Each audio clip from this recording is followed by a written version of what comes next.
సమంజసం కాదు.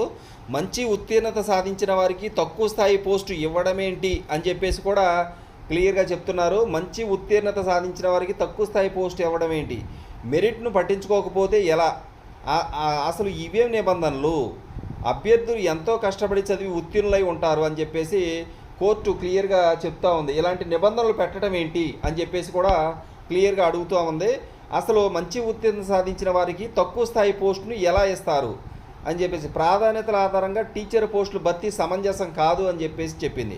అంటే ప్రాధాన్యత అంటే ముందుగానే మీరు ప్రిఫరెన్స్ తీసుకుంటాం తప్పు అని చెప్పేసి క్లియర్గా చెప్పగానే కోర్టు చెప్తా ఉంది. మంచి ఉత్తీర్ణత సాధించిన వారికి తక్కువ స్థాయి పోస్టు ఎలా ఇస్తారు, ఆ పోస్ట్ ఇవ్వడం సమంజసం కాదు, అలా ఎలా ఇస్తారని చెప్పేసి కూడా అడిగింది. మెరిట్ను పట్టించుకోకుండా మీరు ఎలాంటి నిర్ణయాలు ఎలా తీసుకుంటారో, అసలు ఇవేం నిబంధనలు అని చెప్పేసి క్లియర్గా అడిగిందంటే అర్థం చేసుకోండి.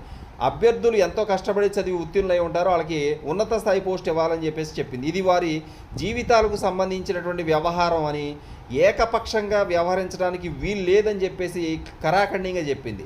ఇక మంచి ర్యాంకు తెచ్చుకొని కూడా తక్కువ